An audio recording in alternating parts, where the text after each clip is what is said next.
Get up. That's right. Get up, get active, and get moving. This is your first time to my channel. I'm humbled. Thank you for tuning in. Make sure you hit the subscribe button, like, comment, share, do all of the above. Listen, I have to tell you, I'm a bit emotional right now. You know what I mean?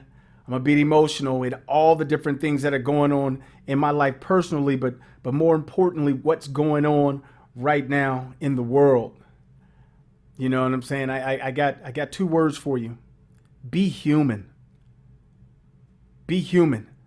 I'm not going to get into a debate with you. I'm not going to do any of that stuff. I know what my life looks like and I know what I've been through, so I don't feel like I have to explain it to anybody. But I will say this. I see people posting why this and why not that. Or why Black Lives Matter and not all lives matter. You're asking the wrong question. The question you should be asking is why are we having this conversation about whose lives matter? There's a problem. And we all know it's a problem.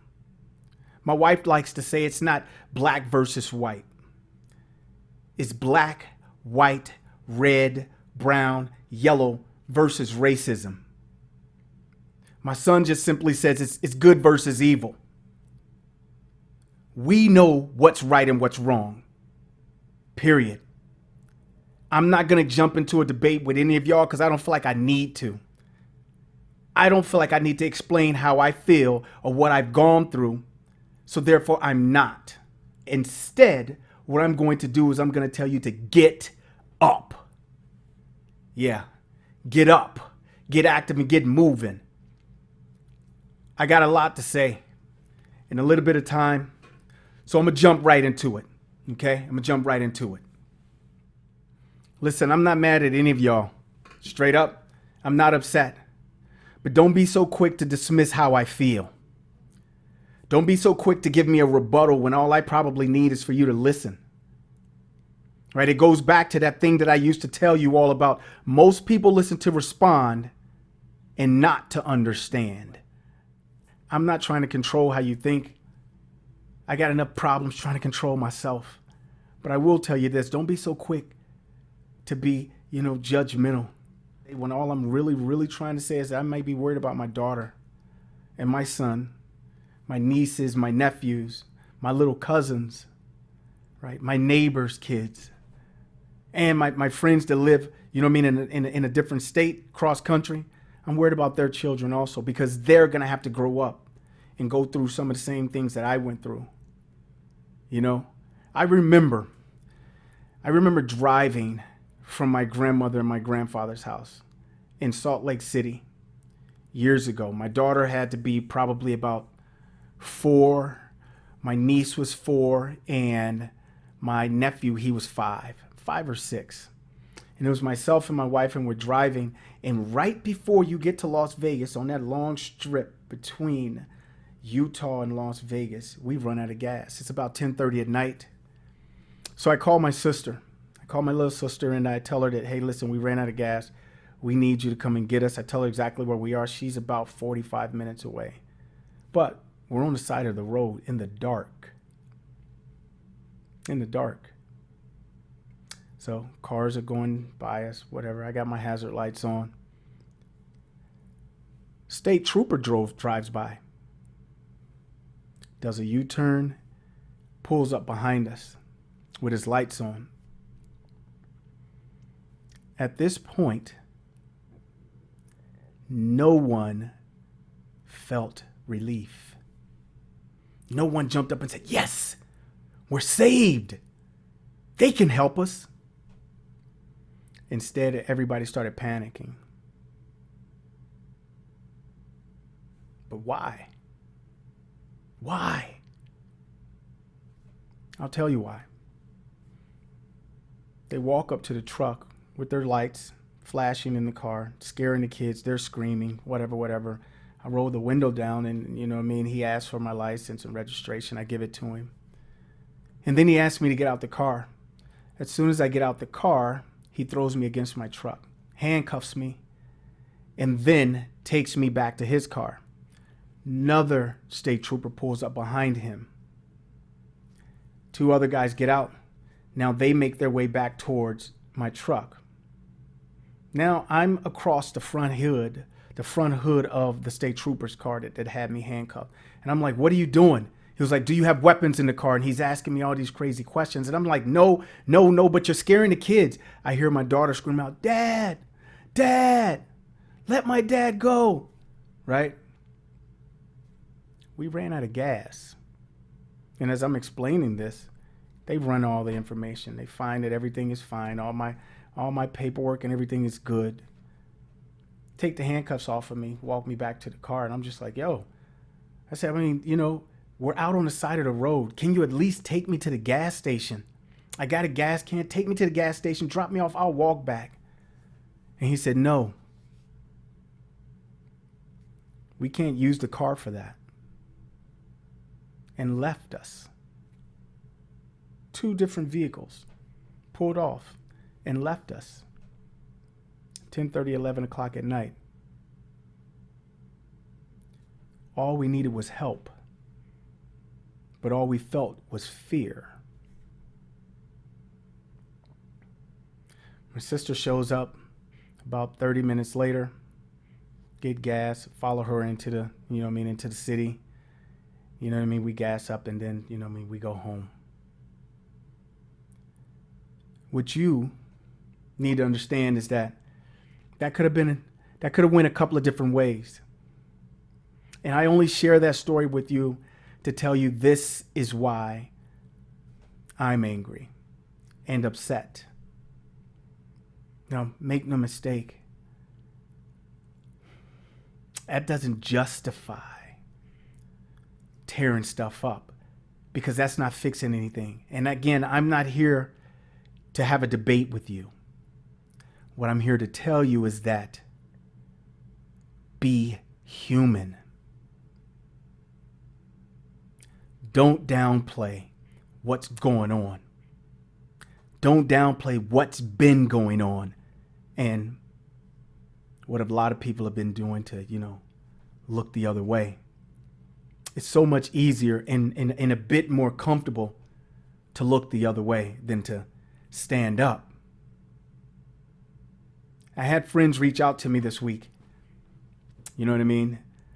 And they checked on me. And for each one of you who had good intentions and didn't get around to it, it's all good, because one thing you'll know about me is that I don't take friendship lightly. If you're in my village, if you're in my tribe, then you know I love you. Without a shadow of a doubt.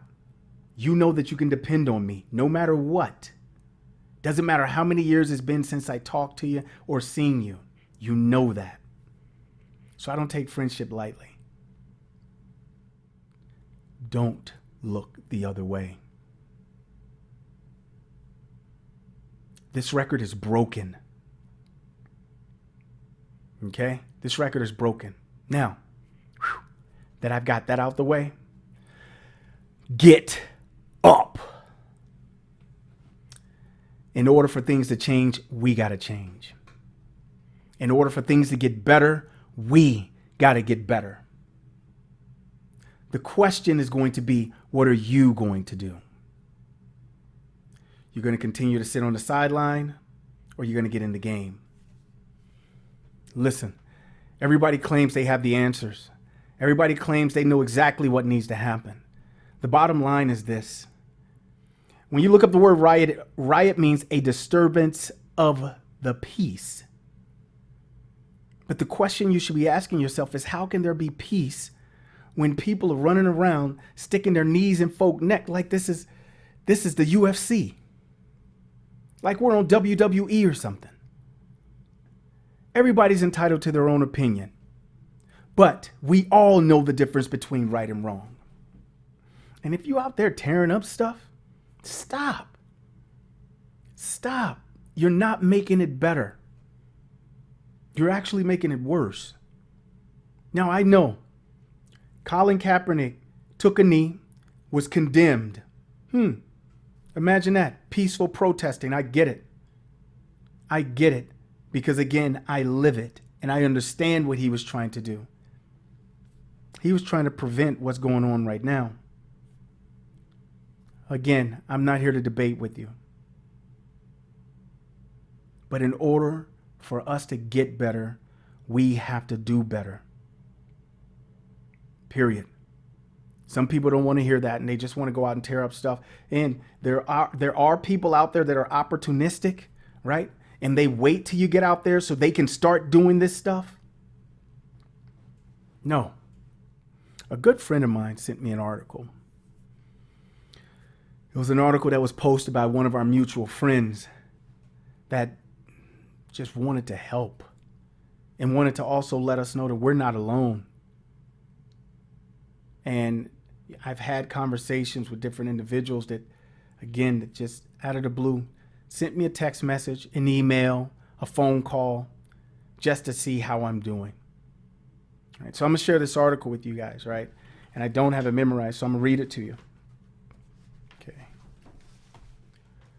We are only as sick as our secrets and our shame. Shame can only live in darkness. It can live within the system of denial and defensiveness that we use to cover it up. We have to name these things, acknowledge them, and begin to do the deep work of transformation, restoration, and reparation. Listen.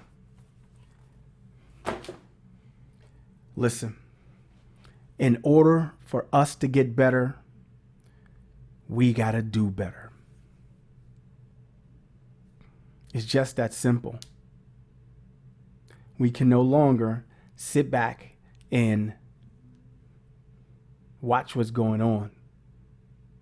Because make no mistake, if it's someone's brother, someone's father, someone's daughter, someone's son, someone's mother, if you was to change places with that individual and that person was taken from you, how would you feel? So don't be so quick to dismiss what another person is going through, especially when you have no idea. I appreciate each one of you, especially for tuning into my channel. And I told you on the onset that this is an emotional time for me. Like I said, I'm already going through something right now. And now all of this is happening. And most importantly, every time I turn on the internet or turn on social media, I'm seeing all this garbage. I said, goodness, I recorded a video no more than a month and a half ago talking about 90% of the information that we take in is toxic. 90% of the information we take in is toxic. And this is exactly what I'm talking about. I found myself earlier today walking around with I had a headache that would not let go. As soon as I stopped with the social media and I stopped with the feelings of ill will and lightweight depression because of what the world is going through, and anger and being pissed off, my headache went away. Take a break. Just understand there's a fight going on. We need you on our side. And when I say our, I'm talking about human side. Human. Yo, time is life. Tune in next week. I promise you, I'm going to give you, if you didn't get anything from this, I apologize. I appreciate you tuning in either way. But I refuse to act like this isn't happening. I refuse to act like once I end this video and I walk outside that I might not come back. Because it's not okay. Time is life.